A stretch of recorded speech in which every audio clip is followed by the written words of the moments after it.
Welcome to another episode of the Market Makers in Middle East and Africa podcast. I am your host Abrar Hussain. Today I speak to a special guest who is a thought leader, expert in the industry, Joe Abi Akl, senior partner and head of retail consumer goods at Oliver Wyman. Welcome, Joe, to the podcast.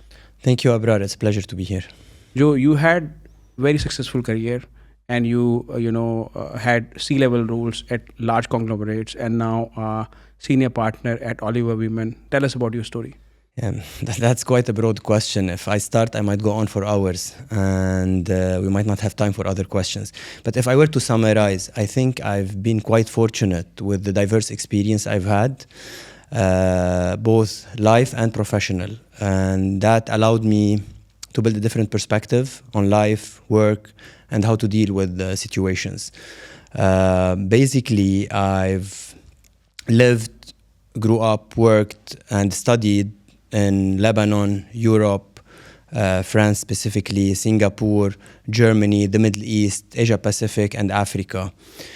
From an industry perspective, I've started in telecom, did work in media, moved to retail, real estate, and entertainment, and I've seen businesses from different aspects: large organizations that require turnaround, and early stage organizations that required incubation and capability building. And that basically, if I were to take one major learning out of all of this, is how it helped me transition from dealing with complicated situations that are usually more predictable, linear, to how to deal with more complex situations that are unpredictable, more uncertain, and how to get comfortable with ambiguity. And I think that's a key trait that's required when you start moving into leadership roles. And now, Joe, you are recently appointed as a senior partner and a new leader of the consumer and retail practice at Oliver Wyman, managing a large region, Middle East, Africa, and India. Why return to strategic consulting, and why now? Yeah, that's a good question.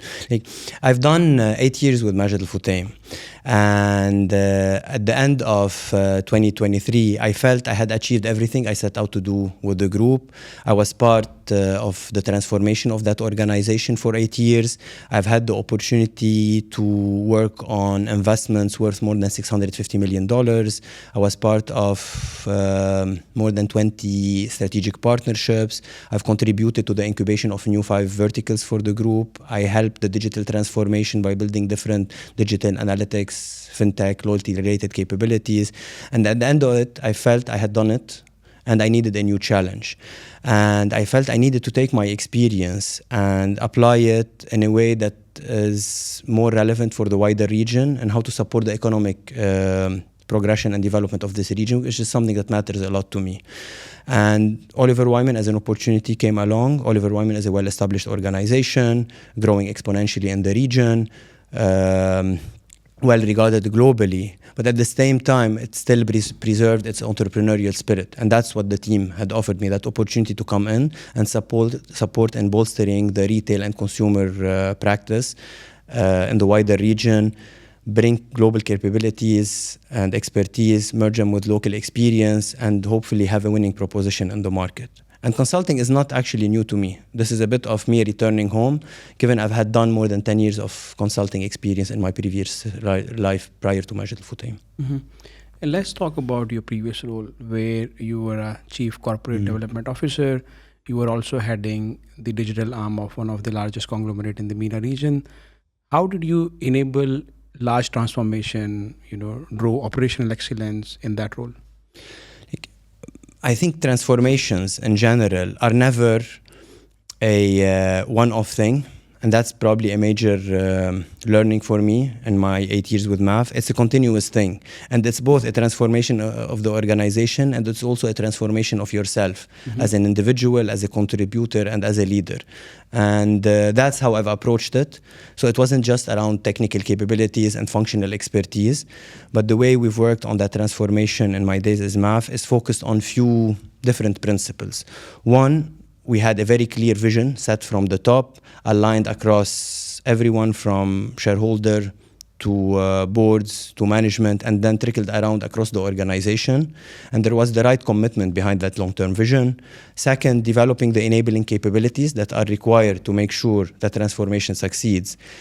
And probably the one thing where I got the most involved is how to change the mindset of people to start thinking not only as investor operators, but also as platform providers for other organizations. So we opened the MAF up to become an ecosystem player. And I think these partnerships allowed us to get access to capabilities, to new service offerings, and allowed the group on its journey to transform, to become more future-proof and ready for the challenges that were coming along. Mhm. You mentioned about the ecosystem. So, what is the benefit of building a winning ecosystem, and how other companies can do the same, and what are the benefits of it? I think typically when you talk ecosystem, that concept and winning ecosystems are usually associated with tech giants. Applying these same principles could be extremely beneficial for also large conglomerates, especially large conglomerates in the consumer and retail space, right? And I think the principles that I was referring to, I could probably put them into 5 categories, right? One, it's extremely important when you're thinking of becoming an ecosystem or a platform player to build a very strong and intimate relationship with your customers. You need to know who your customers are. That's extremely important because typically if you're just an offline player, you lack that knowledge of your customers. So you have to bridge that gap and become extremely knowledgeable and intimate with your customer. Second, you want to build that trust relationship with your customer. And you want to think of what you're offering that customer is not only the products and services you had as part of your core business, but how to expand this to cater for more daily needs of that customer. And that can only be achieved through partnerships. And that takes me back to the point I had mentioned before, the importance of partnerships. How can you start becoming a platform business and you start bringing different partners to cater for the needs of that and consumer while you retain that relationship with the customer. And that relationship can only be retained if you have a platform that delivers a superior customer experience. So you need all the enablers. You need the right payment, the right logistics, the right touch points with the customer, from ordering on an app to delivering from a last mile perspective, to the right loyalty program. I think putting all of this together would give you typically a winning formula that would allow you as an ecosystem to look at your business and think that the whole is becoming greater than the sum of the parts. And that's the real premise behind a successful ecosystem proposition. And Joe, when we talk about a conglomerate, which is, let's say, is into retail, entertainment, hospitality, malls, and integrating this whole things of data analytics, fintech, digital, how you did that, and what are the kind of the benefits of the same? I know when you ask the question, it seems extremely complicated, but the intention wasn't just to create capabilities and trying to integrate them. The real intention was understanding who the customers are. So at the core of all of this proposition is a customer platform that allows you to know your customers, engage with your customers, and build a 360 view around these customers. Once this was built, it becomes much easier for you to either use that data to improve your operations, to push customer lifetime value, to do cross-selling, or to build new digital or service offerings on top of that customer platform. And this is where all the other propositions came along, right? This is where we, at least in my experience with MAF, we had built a common loyalty program for the group. We had built the payment platforms that are actually common across all businesses, all functions, all geographies. And I think the premise there, to make it less complicated, is to start with the core, which is the customer, build that customer platform, and then build around it all the digital capabilities that you need. And it becomes much easier to connect them because the glue that brings them all together is that customer, right? And once this is built, then you can take it to the next level. Bring these capabilities together, set them up, or treat them as a new vertical or as a new business. And that's something that Myriad had done. And then take them beyond just serving your core business. How can you use that set of capabilities to serve partners? Because let's take a few examples. Carrefour. Carrefour is a platform business. It's working with suppliers, FMCG companies, to deliver a product to the end customer. If the suppliers and FMCG companies know their customers better and perform better, Carrefour will perform better. Mm-hmm. Same thing for the tenants in the mall. If the tenants know their customers and have access to better technology, better data, better insights, they can make better decisions. And they will benefit, and the shopping malls would benefit. So it becomes more of a virtuous cycle. And that's basically the beauty of creating a set of digital and enabling capabilities that would drive or enable that ecosystem proposition we discussed earlier. And I think it will improve the customer experience, consumer experience. That's the core of all of it. Yeah. Now, we're talking about consumer. I think at the heart of this, everything is consumer now. What do you see the key trends and changes in the behavior of consumer, which is kind of driving the future of retail and future of consumer industries? I think the region, and I'll try to focus it more on the region, although a lot of the trends we're seeing are both global and regional ones. If I were to focus on the region specifically, the region has one of the largest young population globally, a very affluent segment. We're seeing a lot of advancement in women human rights and social rights, and that's bringing a new segment into the workforce and into the consumer set of segments. Additionally, a lot of the customers in the region are starting to get more and more interested in luxury products, right? And with luxury comes an additional demand for convenience, for instant gratification, and for an exceptional experience, right? So that's for one side of the equation. From the other side of the equation, you have another segment who's more price sensitive, looking for good deals, and they're more, let's say, worried about the impact of inflation, rising interest rates, and what it means to them. And you have to be able, as any business, to cater for both. But regardless where you sit on the spectrum of premium to price sensitive, you still would expect a personalized experience. In reality, through some of the studies that were done and tests with customers, GCC customers specifically expect more personalized experience by 30% than their global peers. So that's one key trend. Another trend that we see in the region and globally, but it's more prevalent in the region, is the need for omni-channel experiences. We've heard it, we've discussed it for long, but from a numbers perspective, it is proven. GCC customers, to an extent of 87% of them, they use both offline and online channel in any shopping experience they're going through. Even if they end up transacting offline or online, they would have used both at some point in their journey. From another perspective, there are also, let's say, market dynamics or business dynamics driving changes in consumer behavior. One key one to highlight is the blurring line between industries. Historically, we used to think of industries, this is telecom, this is retail, this is real estate, this is transportation.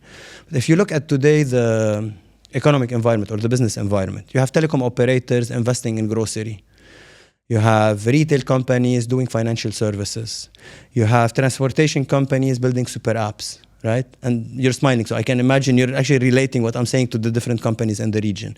So this is leading to a convergence of different industries. And at the core of it, you have that customer. So obviously today, customers are getting impacted by these type of blurring trends or convergence and the emergence of ecosystems. And they're changing their behavior. And then now they're expecting way more from the retailers or players or consumer businesses they're engaging with. And to add on top of this, you have government in the region who are extremely ambitious, and they're building these national programs that also are aiming to improve the lives of citizens. So they also have a consumer lens to any of them.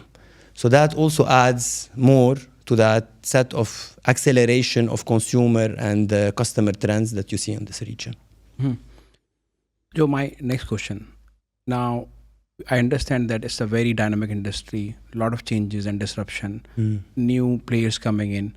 How can large conglomerates or even the smaller ones create a culture of innovation and, so that the companies can adapt better, they can remain competitive and, grow as well? Sure.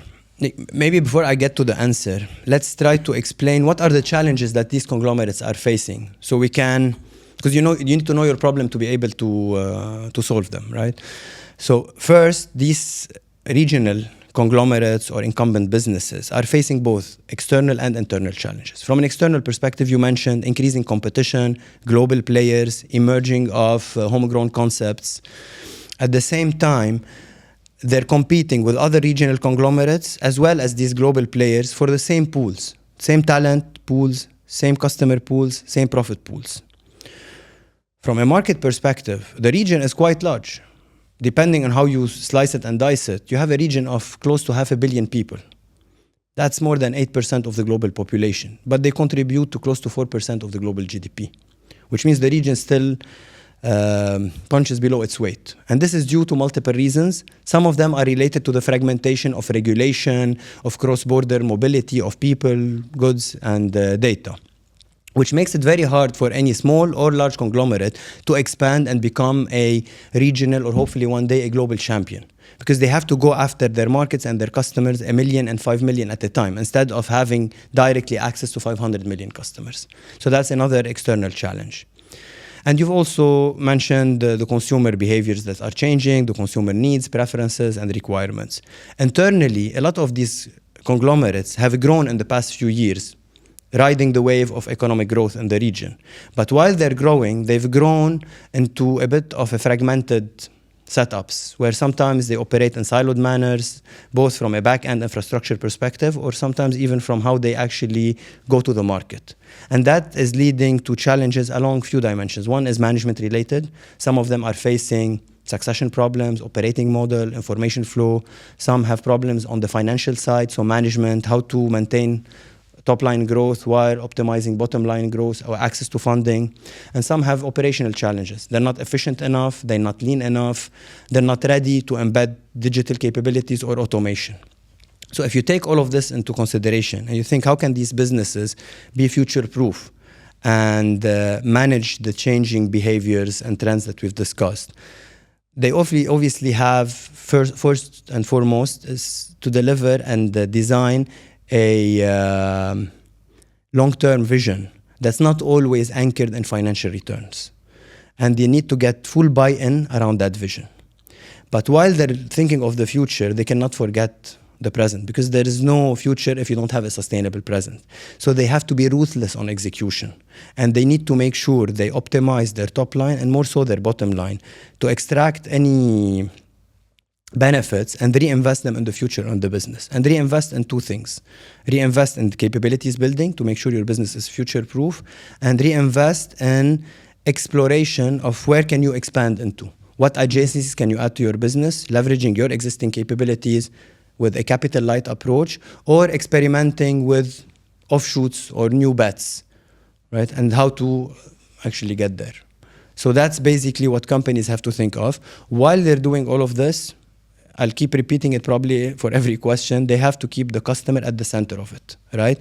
And to be able to deliver on that core transformation, capability building, and adjacency, they need innovation, right? And innovation, in a lot of times, is done in a forced way in some organization. They create a team that handles innovation. I personally believe that's the wrong approach.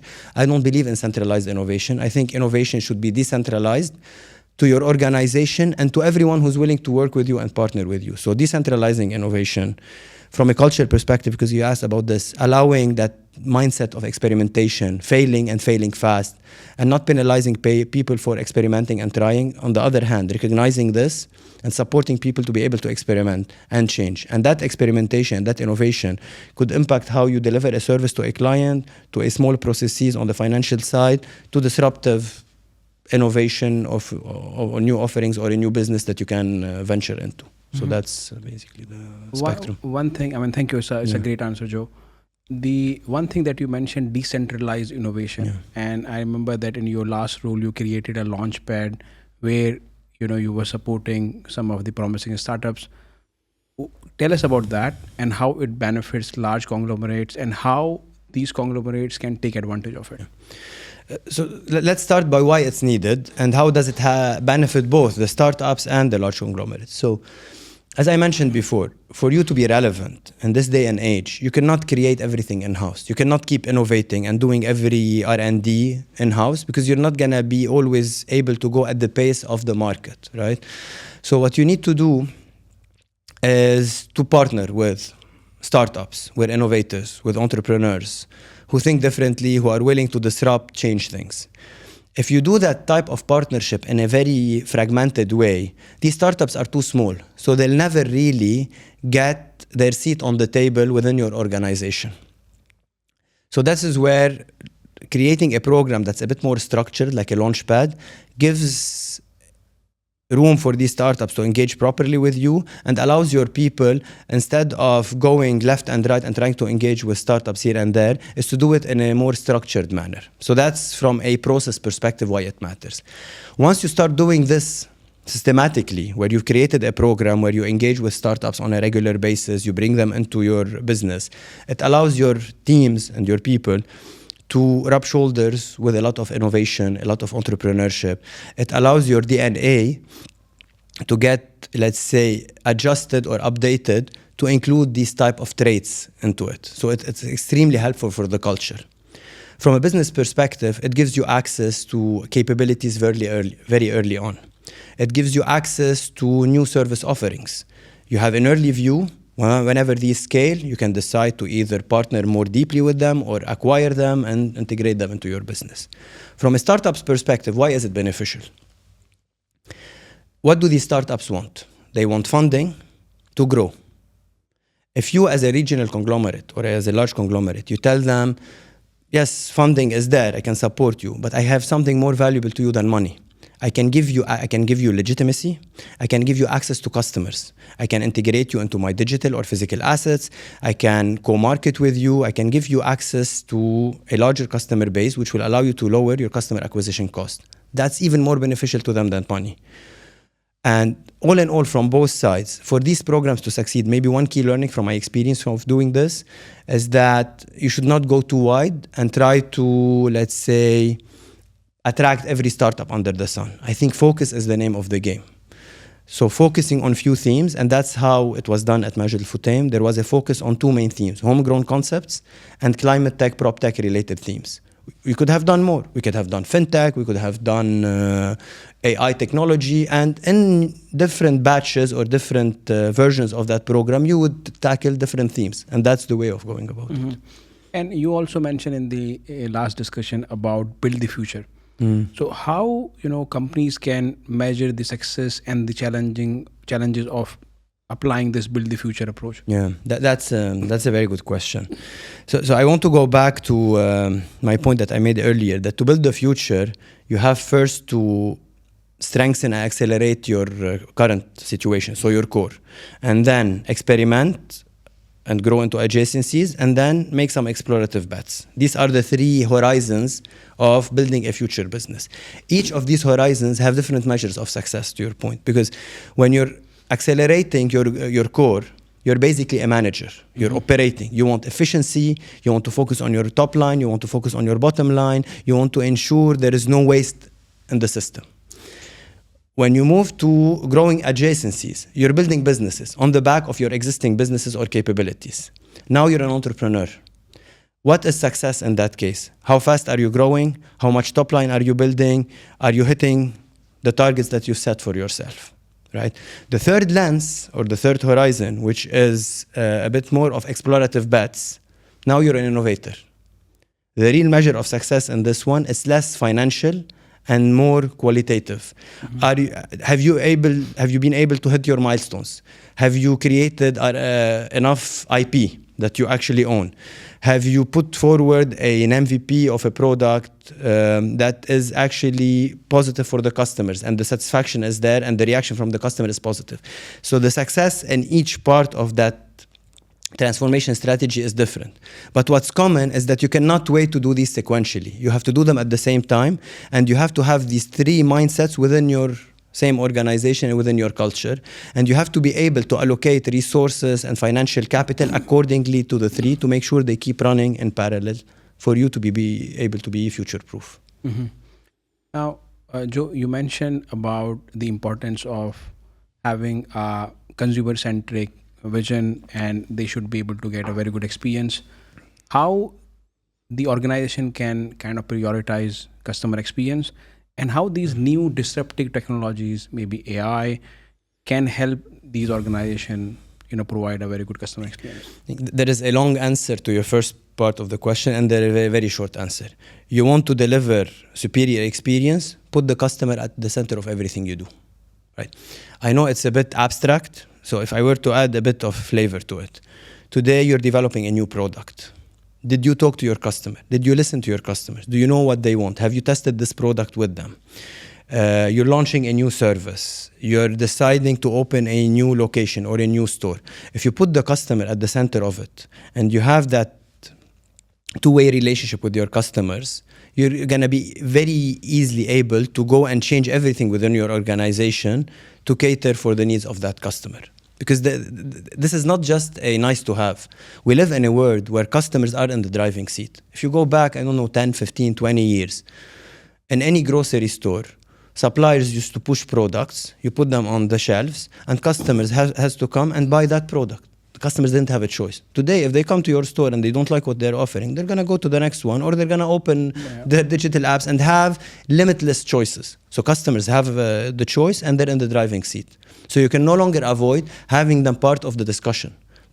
Customers have to have a voice on your board, have to have a voice in your executive management team, have to have a voice in every aspect of what you do, right? I think that's from how do you build superior customer experience.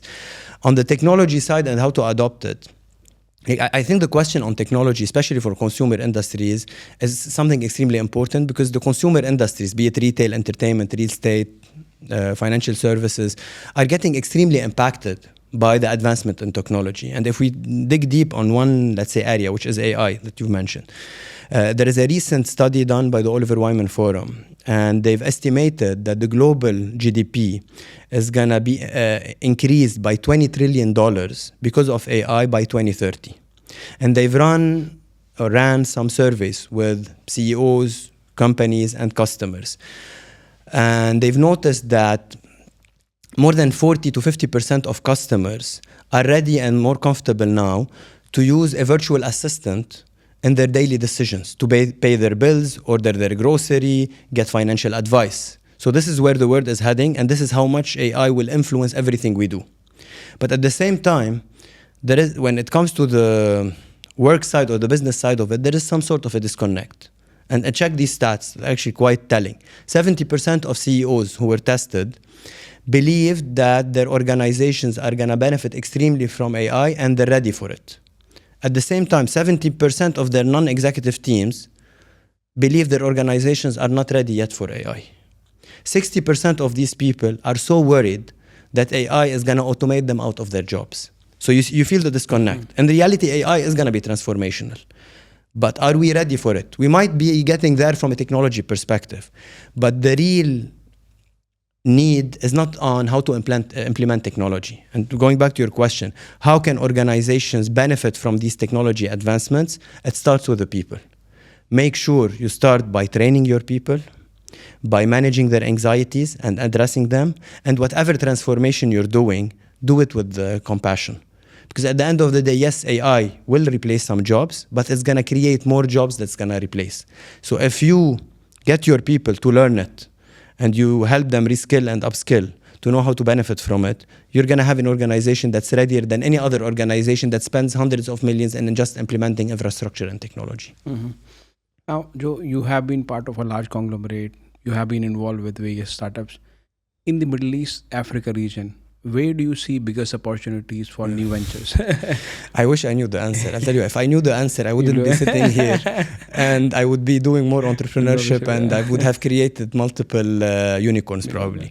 So I don't know the exact answer, but I'll tell you either from my experience doing, let's say, corporate VC type of work with Majid Al-Futtaim, or engaging with startups, investing personally with some, or sitting on the boards of others. I have built a view on what the region has to do and what entrepreneurs or aspiring entrepreneurs and startups need to do in this part of the world. Right? There has been quite a bit of progress in the startup ecosystem in the region, and I feel we have less of a problem on the early stage investment, but where the problem is really now is on the growth stage. So companies get to a decent size, and then they struggle. They struggle to keep growing, and they struggle to get funding. Why do they struggle to keep growing? Because of what I mentioned to you before, because the market is fragmented and it's not easy for them to build regional players. And their best hope in a lot of cases is to get to a medium size and then for a global player to come and buy them out. And this should not be the objective. And if I have a first advice to aspiring entrepreneurs or current entrepreneurs is don't build businesses to sell them, build businesses so we have global champions coming out of this region. How do you do this? You need to have a business model that's scalable, and that's transferable across the region. So you can launch it today in the UAE and take it tomorrow to Saudi and after it to Egypt and to Pakistan and across the region, right? So that's one. Two, you need to solve local problems, right? You have to be able to be relevant to the region. You have to solve local problems. A tendency we had, it's not always the case, but a tendency we had in the region is just to copy models that succeeded in Europe and the US, because you believe if you take a model that works somewhere else, it's easier to make it work, and hopefully there is an exit option for you. But if we start thinking of what does the region need, the region needs more R&D, more manufacturing, more things that get created in this part of the world. And governments are supporting this. So think of solving a local problem and then tap into the ecosystem that's willing to support you, be it large organizations, as we discussed before, who will partner with you, or even government entities that are today supporting extremely in funding and in subsidies and in enablement a lot of these startups that are going into industries that are relevant to transform the local economies. And I think that's quite important. Mm-hmm. And you have been part of, World Economic Forum, certain, other global platforms. How does these global collaborations, shapes your perspective on economic development, on various transformations? I think it's important. The region geographically used to be called the center of the world. Now it is the center of the world on multiple fronts. It is the center of the world economically, given what the GCC countries are doing, but it also, in a way or another, is the center of the world, unfortunately, because of the political instability of what's happening across the region. So when we engage with platforms or forums like the World Economic Forum, it's us making sure that the region has a voice and is represented on the global stage whenever these type of discussions are being had. And it's important for us not only to take what these global institutions are coming up with, but to also influence what they're doing. And a funny saying comes to mind that I've heard recently. They tell you, in serious situations, if you're not on the table, you're on the menu. And I think by us being in the World Economic Forum and other similar institutions is making sure the region is on the table. That's very inspiring. Yeah. Joe, my last question. What inspires you and what motivates you to do your work every day? Yeah. I'm usually not that good in answering personal questions, but a few things that I can think of on this question. What inspires me is actually making a change. I'm truly committed to the economic development of the region. I'm from this region. I'm committed to it. So it's very important for me to feel I'm actually impacting the region, and I'm changing, or at least contributing to the change that people are going through in this part of the world. That's one. Second, it's also important to me. I don't think maybe I get lucky and I have an opportunity to change the world, but at least for now, I just want to make sure I'm relevant and I'm influencing my entourage, the social circles I'm in, and the society that I operate in. So relevance is something important. And there's something that's less business specific that I always say to people when they ask me what's the value that's most relevant to me. It's something around fairness. And it has to do with my upbringing, and that's a longer story. I'll keep it for another session. But it's very important to me that the things that get done, they get done right, and people are treated fairly accordingly. And I keep trying to push, besides just doing the work, is to build systems that allow people to thrive in a meritocratic environment. I think that's very important. Perfect. It's really a pleasure to have you, Joe, and thank you very much for coming. It has been a pleasure for me too. Thank you, Abrar.